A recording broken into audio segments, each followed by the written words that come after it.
E aí pessoal, tudo bem? Essa aí é a aula de número 8. Espero que vocês estejam bem. Eu estou bem. Tudo certo, graças a Deus. Nós falaremos hoje sobre expiação limitada.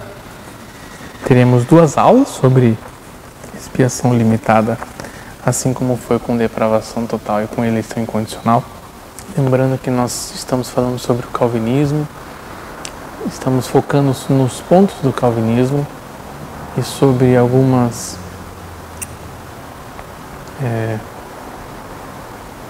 consequências que o calvinismo traz para a vida do crente, para a vida do cristão. E hoje falaremos então sobre expiação limitada. Hoje, na próxima aula, falaremos sobre expiação limitada. A doutrina da expiação limitada, basicamente, resumindo para vocês, diz que na cruz, Cristo morreu por toda a sua igreja, por todos os seus eleitos, e não por todos os seres humanos da terra. Então, Deus, Cristo, morre, Cristo redime, Cristo morre pelos pecados da sua igreja. E todos aqueles a quem Cristo morre a favor são salvos, são redimidos. Esse é o ponto principal. Por quê? Não é que o calvinismo ele limite a ação de Cristo na cruz, mas ele mostra como a ação de Cristo na cruz foi direta, foi particular. Cristo morreu por mim e por você. Ele sabia disso. Ele pensou em mim, pensou em você quando ele estava na cruz. Ele não tinha pessoas genéricas na sua mente quando ele morreu, mas ele tinha a sua igreja. Todos os eleitos estavam na mente de Cristo quando ele morreu. A gente não diminui o poder da morte de Cristo, mas a gente delimita para quem foi a morte de Cristo. E a gente vai ver isso ainda, mas a Bíblia mostra isso pra gente, que Cristo morreu pela sua igreja, pelos seus eleitos, e não por todo mundo indistintamente, indiscretamente. Tá? Como foi das outras vezes, nós vamos falar um pouquinho sobre as confissões reformadas. Nós temos muitas confissões, muitas coisas mesmo que falam acerca da expiação limitada. Por exemplo, a gente tem a confissão escocesa, a gente tem a confissão de fé dos Países Baixos, a gente tem a segunda confissão helvética, nós temos a confissão de fé batista de 1689 e a nossa amada, querida, abençoada confissão de fé de Westminster. E como são muitas confissões e são grandes, eu vou ler apenas a confissão de fé de Westminster, que é a confissão que a nossa igreja, a presbiteriana, subscreve como símbolo de fé. Ela diz o seguinte: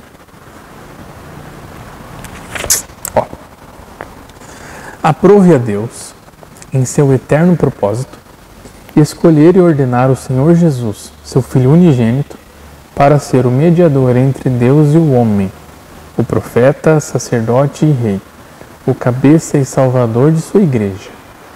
E deu-lhe, desde toda a eternidade, um povo para ser sua semente, e para, no tempo devido, ser por ele remido, chamado, justificado, santificado e glorificado. O Senhor Jesus, pela sua perfeita obediência e pelo sacrifício de si mesmo, satisfez plenamente a justiça do Pai. E para todos aqueles que o Pai lhe deu, adquiriu não só reconciliação, mas não tem mais, como também uma herança perdurável ao reino dos céus. Cristo, com toda certeza e eficazmente, aplica e comunica a salvação a todos aqueles para os quais ele a adquiriu. Ou seja,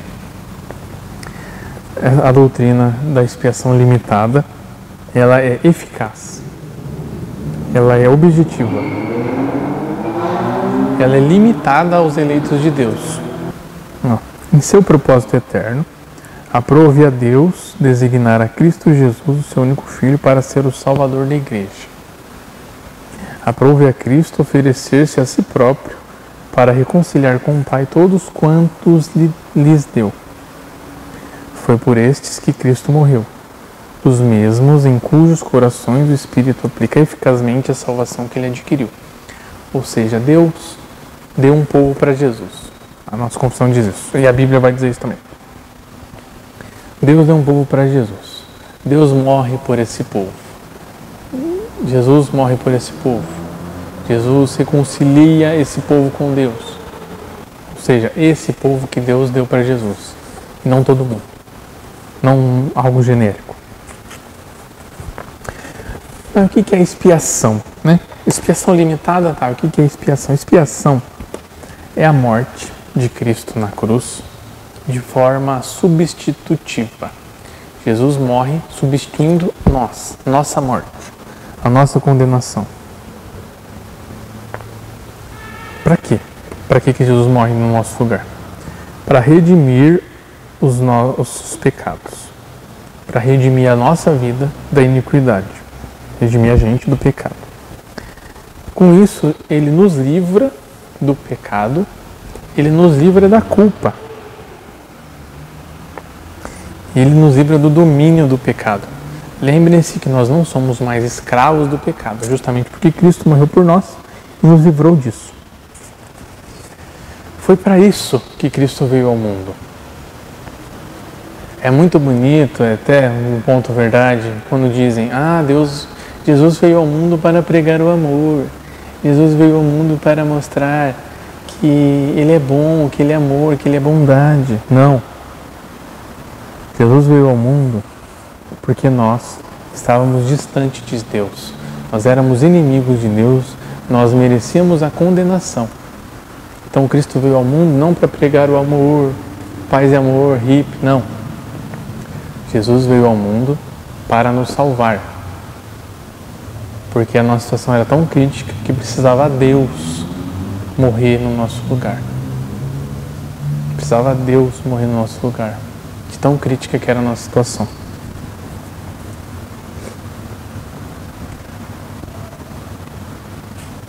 A expiação de Cristo, então, nos justifica, Romanos 3:24, nos reconcilia com Deus, Romanos 5:1, nos purifica, Hebreus 9:14. Por causa da expiação de Cristo, nós somos adotados por Deus, Gálatas 4, do 4 ao 5. Recebemos a promessa de vida eterna, Hebreus 9:15. E é isso o que a expiação nos assegura. Agora que nós entendemos o que é expiação, quais são as inferências lógicas que isso significa? Isso acaba... A expiação limitada, ela acaba inferindo outras doutrinas bíblicas, por exemplo, da eficácia dos decretos de Deus. Lembrem-se que os decretos de Deus são imutáveis, são eternos, são soberanos, são eficazes.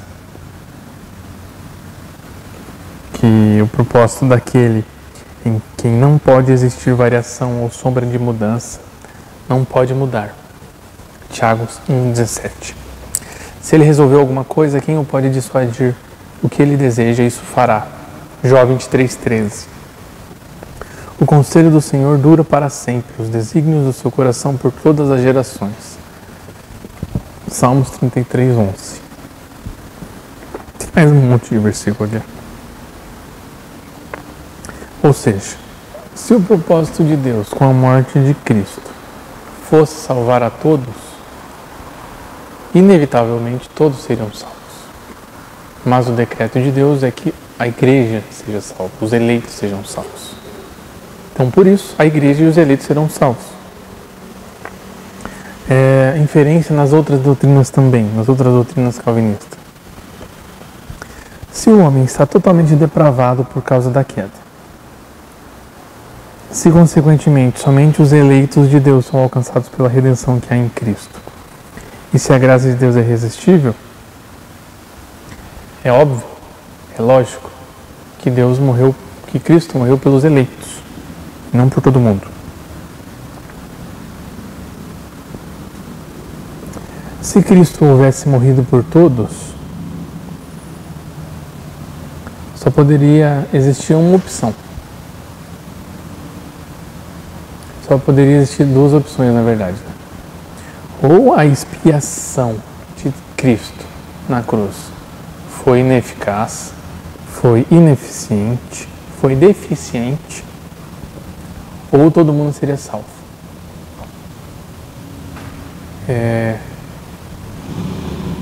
E assim, a gente sabe quem é Deus. Deus não é ineficiente, Deus não é deficiente, Deus não é ineficaz. Logo, se Cristo tivesse morrido por todo mundo deveria ser salvo. Ou vocês acham que Deus faz alguma coisa pela metade? Se Deus morreu, se Cristo morreu por alguém, esse alguém vai ser salvo. É simples. É conhecer a Deus, é simples assim. É justiça de Deus. Deus é justo, e a Bíblia fala isso bastante, sobre a justiça de Deus. Se a justiça de Deus exige a expiação dos pecados da humanidade, dos seres humanos, da igreja,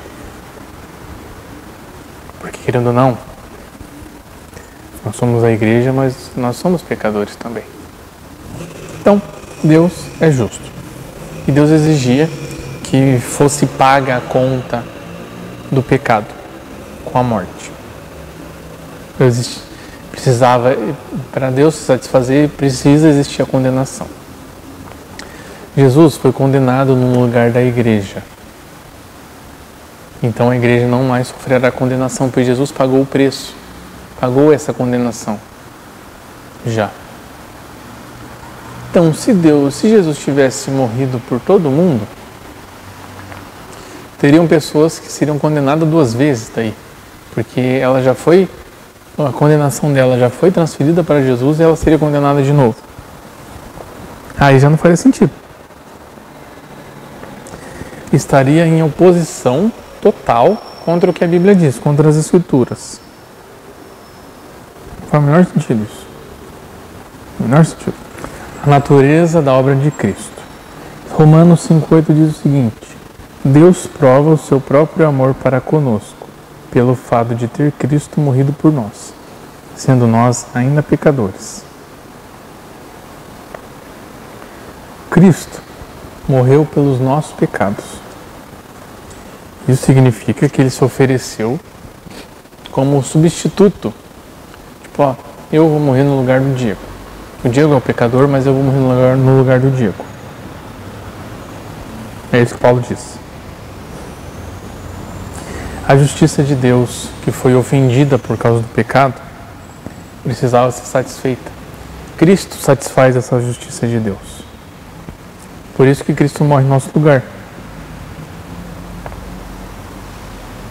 Então, se Cristo tivesse substituído a condenação dos pecados de todo mundo, todos deveriam ser salvos. Então nem faz sentido Cristo morrer por todo mundo, já que não é todo mundo que está sendo salvo. Mateus 20:28 diz o seguinte: o Filho do Homem veio ao mundo para dar a sua vida em resgate de muitos.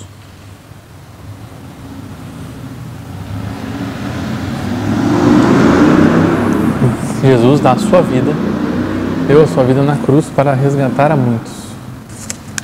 Ou seja, muitos também é diferente de todos, né? Bem diferente. E quais são os ensinos bíblicos sobre a expiação limitada?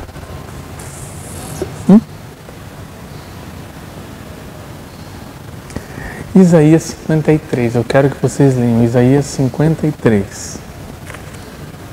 Lá, essa profecia messiânica de Isaías já aponta para a doutrina, para a expiação limitada. Por isso eu lhe darei muitos como a sua parte, e com os poderosos repartirá ele o despojo. Por quando derramou sua alma na morte, foi contado com os transgressores, contudo levou sobre si o pecado de muitos, e pelos transgressores intercedeu. Mateus 1:21, quando o anjo fala para Maria, para José, não, desculpa. O anjo fala para José em relação a Maria, quando José queria ir embora, deixar Maria. Ela dará à luz um filho, e lhe porás o nome de Jesus, porque ele salvará o seu povo dos pecados dele. É evidente, né? Que seu povo aqui não se refere somente aos judeus, até porque não foi só os judeus. Não, porque os judeus, como povo, não foram salvos em Cristo, né? Então, na verdade, foi ao contrário. Eles rejeitaram a Jesus. Aí, João 10. Eu sou o bom pastor. O bom pastor dá vida pelas ovelhas. Eu sou o bom pastor. Conheço as minhas ovelhas e elas me conhecem a mim. Assim como o Pai me conhece a mim e eu conheço o Pai. E dou a minha vida pelas ovelhas. Mas vós não credes porque não sois das minhas ovelhas. Ou seja, Jesus tem o seu rebanho, que é composto por aqueles que acreditam em Jesus. E resumindo, Jesus morre pelas suas ovelhas. Jesus não morre pelos cabritos, pelas cabras, mas Jesus morre pelas ovelhas. Atos 20:28. Atendei por vós e por todo o rebanho sobre o qual o Espírito Santo vos constituiu bispos, para pastoreardes a igreja de Deus, a qual ele comprou com o seu sangue. Aí depois ele fala, lá em Efésios 5:25, maridos, amai vossas mulheres, como também Cristo amou a igreja e a si mesmo se entregou por ela. Ou seja, é um número limitado de pessoas, não é todo mundo. Hebreus 9:28. Cristo, tendo se oferecido uma vez para sempre para tirar os pecados de muitos, aparecerá a segunda vez, sem pecado, aos que aguardam para a salvação. Então, gente, quando a gente olha também para Jesus orando, Jesus sempre intercedeu, Jesus sempre orou por aqueles que eram dele, pelo seu povo, pela sua igreja, pelas suas ovelhas. Então é natural que a expiação, que a morte de Jesus tenha sido pelas suas ovelhas, pelos seus, pelo seu povo, por aqueles que são do seu rebanho. Jesus não morreu por todo mundo, mas ele morreu por toda a sua igreja, por todo o seu povo. E não sou eu que estou dizendo, não é o Calvino, não é os calvinistas, mas é a Bíblia que está dizendo. Aí viu, uma oração de Jesus, lá em João 17. Manifestei o teu nome aos homens que me deste do mundo. Eram teus. Tu nos confiaste, e eles têm guardado a tua palavra. É por eles que eu rogo, não rogo pelo mundo, mas por aqueles que me deste, porque são teus. Por que Jesus ia morrer por todo mundo, mas intercederia somente pelos eleitos? Tá claro, gente, na verdade. E para finalizar, algo que John Owen falou. Por que não estão todos os homens livres do pecado? Você poderá dizer, por causa da incredulidade deles. Mas eu pergunto, a incredulidade é um pecado? Se não é, por que todos os homens são punidos por causa dela? Se é um pecado, então deve estar incluída entre os pecados pelos quais Cristo morreu. Não fosse assim, a morte de Cristo não expiaria todos os pecados dos homens. A expiação neste caso seria insuficiente para perdoar o pecado da incredulidade. Que absurdo. Então, gente, eu entendo que no afã de mostrar que Deus é poderoso, que Deus ama o mundo, se diga que Cristo morreu por todo mundo. por todos os seres humanos. Mas não faz sentido Cristo morrer por todo mundo se não é todo mundo que se salva. Nós conhecemos um Deus que faz obras maravilhosas, que ninguém pode deter a sua vontade, que ninguém pode parar a sua vontade, que ninguém pode mudar os seus decretos, que ninguém pode mudar o que Deus faz. Então não faz sentido nenhum, não é possível que Deus morra por alguém e essa pessoa não seja salva. Não faz sentido. Nenhum. É até um absurdo você pensar que Cristo morreu pelo pecado de alguém e essa pessoa vai ser condenada porque ela ainda tem pecado. Ou então Cristo não morreu pelo pecado dessa pessoa, ou o sacrifício de Jesus é insuficiente. Ou então você está chamando Jesus de incapaz, de incompetente. Jesus é incompetente? Não é. Deus não é incompetente, Jesus não é incompetente. Mas se o teu Deus é incompetente, aí você está acreditando em outro Deus, aí você acredita no que você quiser. Mas o nosso Deus, o Criador de tudo, Jesus Cristo, o Filho desse Deus, Criador, Espírito Santo, o Deus Espírito Santo, o Espírito desse Deus, Criador. Eles não são assim, Deus não é incompetente. As pessoas da Trindade não são incompetentes. Se Deus salva alguém, essa pessoa vai ser salva. Se Cristo morreu por alguém, essa pessoa vai ser salva. Então, resumindo aqui, para finalizar essa aula hoje. Cristo morreu pela sua igreja e todo aquele que Cristo morreu vai ser salvo. E é isso. Vamos orar para finalizar. Senhor nosso Deus, nosso Pai, muito obrigado pelo dia de hoje. Muito obrigado por este momento em que podemos aprender um pouco mais acerca das suas obras, acerca da natureza da sua salvação, da expiação pelos nossos pecados. Continua nos ensinando através das suas escrituras, através da sua palavra. Continua falando conosco através da sua Bíblia, Pai. Peço-te que o Senhor abençoe cada um que assistiu essa aula, que o Senhor guarde suas famílias, que o Senhor esteja com eles, nos livrando de todo o mal. Continua conosco, Pai. Nos abençoa. Em nome de Jesus. Amém.